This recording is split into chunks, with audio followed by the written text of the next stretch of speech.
അഷ്ഹദു അന്ന മുഹമ്മദർ റസൂലുള്ളാഹ് എന്ന് പറയുന്ന മനുഷ്യൻ അവന്റെ ജീവിതത്തിൽ അവൻ ചെയ്യുന്ന എല്ലാ കർമ്മങ്ങൾക്കും അവൻ മോഡലാക്കേണ്ടത്, അവൻ മാതൃകയാക്കേണ്ടത് മഹാനായ മുഹമ്മദുർ റസൂലുള്ളാഹി സ്വല്ലല്ലാഹു അലൈഹി വസല്ലമിനെ മാത്രമാണ്.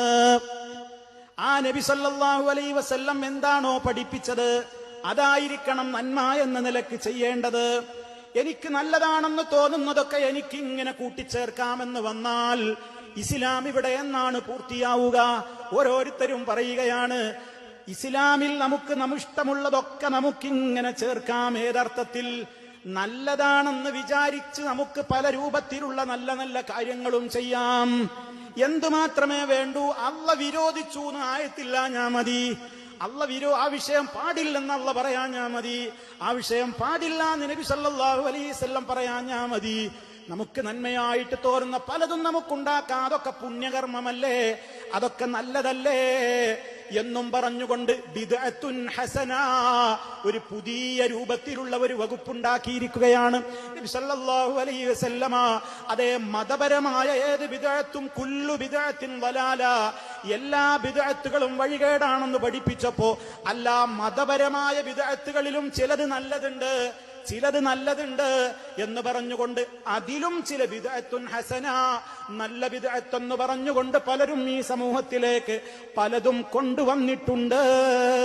മഹാനായ ഇമാം മാലിക് ഇബ്നു അനസ് റളിയല്ലാഹു റഹ്മത്തുള്ളാഹി അലൈഹി പറഞ്ഞില്ലേ, മൻ ഇബ്തദഅ ഫിൽ ഇസ്ലാമി ബിദ്അതൻ യറാഹാ ഹസനതൻ.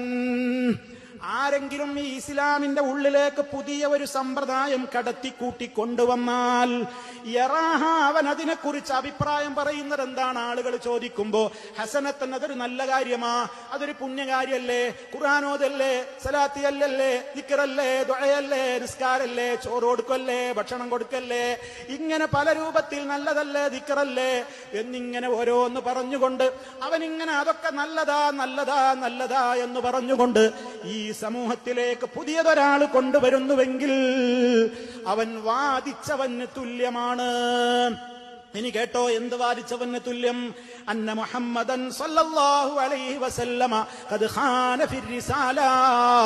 അല്ലാഹുവിന്റെ റസൂൽ സല്ലല്ലാഹു അലൈഹി വസല്ലമയോട് അല്ല ഈ ഭൂമുഖത്ത് ജനങ്ങളോട് പഠിപ്പിക്കാൻ പറഞ്ഞിട്ടുള്ള ദൗത്യങ്ങൾ മുഴുവനും അള്ളാന്റെ റസൂല് പഠിപ്പിച്ചിട്ടില്ല.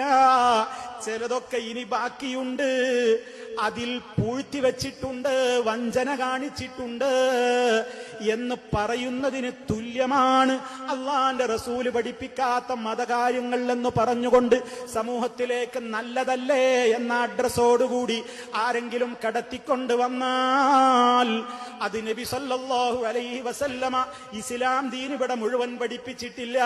ചിലതൊക്കെ നല്ലതാണെന്ന് ഞങ്ങൾക്കിപ്പോ തോന്നുന്നതൊക്കെ അതിലേക്ക് കൂട്ടാമെന്ന് പറയുന്ന അപകടകരമായ വാദമാണത്. ലക്ഷങ്ങളെ പതിനായിരങ്ങളെ സാക്ഷി നിർത്തിക്കൊണ്ട് മഹാനായ മുഹമ്മദുർ റസൂലുള്ളാഹി അവിടുത്തെ വിടവാങ്ങൽ പ്രസംഗത്തിൽ ചോദിച്ചിട്ടുണ്ട്, അലാ ഹൽ ബല്ലഗ്തു, ഞാൻ നിങ്ങൾക്ക് എത്തിച്ചു തന്നില്ലയോ? എന്റെ റബ്ബ് എന്നോട് പറഞ്ഞ മുഴുവൻ കാര്യങ്ങളും ഞാൻ നിങ്ങൾക്ക് എത്തിച്ചു തന്നില്ലയോ? സഹാബത്ത് ഒന്നടങ്കം പറഞ്ഞതെന്താണ്? അല്ലാഹുവിന്റെ റസൂലേ, അതെ, ബലാ, അതെ യാ റസൂലല്ലാഹ്, ഖദ് ബല്ലഗ്ത റിസാല, അവിടുന്ന് ദൗത്യം എത്തിച്ചിട്ടുണ്ട്. അല്ലാഹ് ഏൽപ്പിച്ചു കൊടുത്തിട്ടുള്ള മുഴുവൻ ഉത്തരവാദിത്തങ്ങളും യാ അയ്യുഹർ റസൂലു ബല്ലിഗ് മാ ഉൻസില ഇലൈക മിർ റബ്ബിക, അങ്ങയുടെ രക്ഷിതാവിങ്കൽ നിന്ന് അവതീർണമാക്കി താങ്കൾക്ക് ലഭിച്ചിട്ടുള്ളത് ഒന്നൊഴിയാതെ നിങ്ങൾ ജനങ്ങൾക്ക് എത്തിക്കണേ എന്ന് നബി സല്ലല്ലാഹു അലൈഹി വസല്ലമിനോട് പഠിപ്പിച്ചിട്ടുണ്ട്. അതവിടുന്ന് എത്തിച്ചിട്ടുമുണ്ട്. ഷഹാദത്ത് ചൊല്ലിയാ പോരാ, അഷ്ഹദു അന്ന മുഹമ്മദർ റസൂലുള്ളാഹ് എന്ന് പറഞ്ഞാൽ ആ നബിയോടുകൂടെ ഇവിടെ സൽക്കർമ്മങ്ങളുടെ പട്ടിക പൂർണ്ണമാണ്. ഇനി അതിലേക്കൊന്ന് കടത്തിക്കൊണ്ടുവരാൻ ആർക്കും അധികാരമില്ല. നല്ലതല്ലേ എന്ന ന്യായം പറഞ്ഞാ പിന്നെ ഇവിടെ ആർക്കാണ് എന്തൊക്കെയാണ് കൊണ്ടുവന്നുകൂടാത്തത്? വിരോധം പ്രത്യേകം എടുത്തു പറയണമെന്നാണ് പറയുന്നത്. അങ്ങനെയാണെങ്കിൽ ചോദിക്കട്ടെ സഹോദരന്മാരെ, മഹാന്മാരായ പല പണ്ഡിതന്മാരും അവരുടെ ഗ്രന്ഥങ്ങളിലതാ ചില സ്വലാത്തുകളെ കുറിച്ച് അത് ബിദ്അത്താന്ന് പറയുന്നു. അതുപോലെ തന്നെ ചില പ്രത്യേക ദിക്റുകൾ ചൊല്ലുന്നത് ബിദ്അത്താണെന്ന് പറയുന്നു. ഉദാഹരണത്തിന് ഇമാം നവവി റഹ്മത്തുള്ളാഹി അലൈഹിയുടെ മിൻഹാജിൽ നമുക്ക് കാണാം, വുദു എടുക്കുമ്പോൾ ഓരോ അവയവങ്ങൾ അവയവങ്ങളും കഴുകുന്ന വേളയിൽ ഇങ്ങനെ ചില പ്രത്യേക ദിക്റുകൾ, കൈ കഴുകുമ്പോൾ ഒരു ദിക്റ്, ഇടത്തെ കൈ കഴുകുമ്പോ വേറൊരു ദിക്റ്, മുഖം കഴുകുമ്പോ വേറൊരു ദിക്റ്, തല തടവുമ്പോ വേറൊരു ദിക്റ്, കാല് കഴുകുമ്പോ വേറൊരു ദിക്റ്, വായിൽ വെള്ളം കൊപ്പിളിച്ച് മൂക്കിൽ വെള്ളം കയറ്റി ചീറ്റുമ്പോ വേറൊരു ദിക്റ്, ഇങ്ങനെയൊക്കെയുള്ള ദിക്റുകൾ ഇങ്ങനെ ധാരാളം ചില പുസ്തകങ്ങളിലൊക്കെ കണ്ടപ്പോ ഇമാം നവവി റഹ്മത്തുള്ളാഹി അലൈഹി പറഞ്ഞു, ഹദഫ്തു ദുആ അൽ-അഅ്ളാഇ, ഈ അവയവങ്ങളുമായി ബന്ധപ്പെട്ട ദിക്റുകളും ഈ ദുആകളും ഒക്കെ ഞാൻ എന്റെ കിതാബിൽ നിന്ന് ഒഴിവാക്കിയിട്ടുണ്ട്. ഞാനത് ഒരിക്കലും എന്റെ കിതാബിൽ ചേർത്തിട്ടില്ല. ഇത് ലാ അസ്ല ലഹു, അതിന് അടിസ്ഥാനമില്ല. എന്താ അടിസ്ഥാനമില്ല എന്ന് പറഞ്ഞാൽ കിതാബും സുന്നത്തുമാണ് അടിസ്ഥാനം. കിതാബും സുന്നത്തുമാണ് അടിസ്ഥാനം. അതിലതില്ലാന്ന്. നേരെ മറിച്ച് എവിടെങ്കിലും ഉണ്ടോ ഒരായത്തിലോ ഹദീസിലോ വിരോധിച്ചിട്ടുണ്ടോ? നിങ്ങൾ കൈ കഴുകുമ്പോ ഇങ്ങനെ ഒരു ദുആ ചൊല്ലരുത്, കാല് കഴുകുമ്പോ ഇങ്ങനെ ഒരു പ്രാർത്ഥന ചൊല്ലരുത് എന്നുണ്ടോ? ഇല്ല, ആയത്തിലുമില്ല, ഹദീസിലുമില്ല. പിന്നെ എങ്ങനെ? നബി സല്ലല്ലാഹു അലൈഹി വസല്ലം അത് പഠിപ്പിച്ചിട്ടില്ല. അവിടുന്ന് ചെയ്തത് നമുക്ക് സുന്നത്താണ്, ചെയ്യാത്തത് ചെയ്യാതെ വിട്ടു പോകലും സുന്നത്താണ്. അതാണ് ഇസ്ലാം, അതാണ് ഇസ്ലാം. അതിലപ്പുറമല്ല നമ്മുടെ വകയായിട്ട് കുറെ കൊണ്ടുവരാമെന്ന് പറഞ്ഞുകൊണ്ട് പുതിയത് ഇങ്ങനെ ഓരോരുത്തർ കൊണ്ടുവരികയാണ്. നബി സല്ലല്ലാഹു അലൈഹി വസല്ലം ദിക്റ് ചൊല്ലുമ്പോൾ ചാടിയിട്ടില്ല. എത്ര പ്രയാസത്തിലായി നാളുകൾ, എന്തൊക്കെ പ്രയാസം സഹിച്ചിട്ടാ ദിക്റ് ചൊല്ലുന്നത്. കാണുമ്പോൾ തന്നെ അത്ഭുതം തോന്നുകയാണ്. സ്പ്രിംഗ് ആക്ഷനിലും അങ്ങോട്ടും ഇങ്ങോട്ടും അടിക്കൊണ്ടും ചാടിക്കൊണ്ടും എത്ര വലിയ കഠിനാധ്വാനമാ ഒരു ദിക്റ് ചൊല്ലാൻ.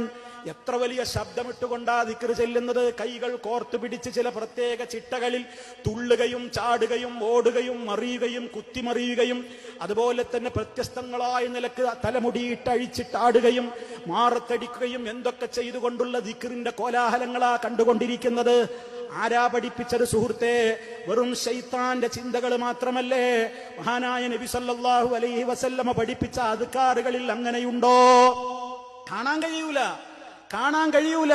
മറിച്ച് ശൈത്താൻ ഉണ്ടാക്കിയതാണ് അതൊക്കെ. ശൈത്താനാണ് ആ ചിട്ടവട്ടങ്ങൾ ഉണ്ടാക്കിയത്. ആ രൂപത്തിൽ പ്രവർത്തിക്കുന്ന ഒരുപാട് കാര്യങ്ങളുണ്ട്. അവര് വിചാരിക്കുന്നു അതൊക്കെ നല്ലതാണെന്ന്. ഖുൽ ഹൽ നുനബ്ബിഉകും ബിൽ അഖ്സരീന അഅമാലാ الذين ضل سعيهم في الحياة الدنيا وهم يحسبون أنهم يحسنون صنعا. പരിശുദ്ധ ഖുർആൻ സൂറത്തുൽ കഹ്ഫിന്റെ അവസാന ഭാഗത്ത് ചോദിക്കുകയാണ്, നബിയെ പറയൂ, പ്രവർത്തിച്ചു പരാജയപ്പെട്ടവരെ കുറിച്ച് നിനക്ക് ഞാൻ വിവരം തരട്ടെയോ?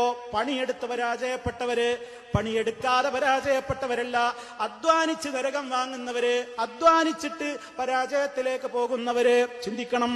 ആയത്ത് വിശദീകരിക്കുമ്പോ ഇബ്നു കസീർ റഹ്മത്തുള്ളാഹി അലൈഹി നമുക്കൊക്കെ സുപരിചിതമായ സൂറത്തുൽ ഗാശിയയുടെ ഒരു ആയത്ത് കൂടി കൊണ്ടുവരുന്നുണ്ട്.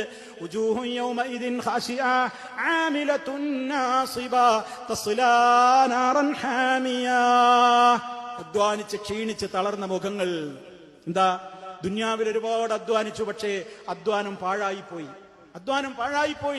അത് കാഫിറുകളായ സത്യനിഷേധികളായ ആളുകളുടേത് മാത്രമല്ല, മുസ്ലിമീങ്ങളാണെന്ന് പറയുന്ന ചിലരുടെയും അധ്വാനങ്ങൾ അവരുടെ ബിദ്അത്തുകൾ കാരണത്താൽ വഴിവിഴവിലായിപ്പോയി എന്ന് തുടർന്നുകൊണ്ട് ഇബ്നു കസീർ റഹിമഹുല്ലാ അവിടുത്തെ തഫ്സീറിൽ ഈ ആയത്ത് വിശദീകരിച്ചപ്പോൾ രേഖപ്പെടുത്തുന്നുണ്ട്, മൻ അമില അമലൻ ലൈസ അലൈഹി അംറുനാ ഫഹുവ റദ്ദുൻ.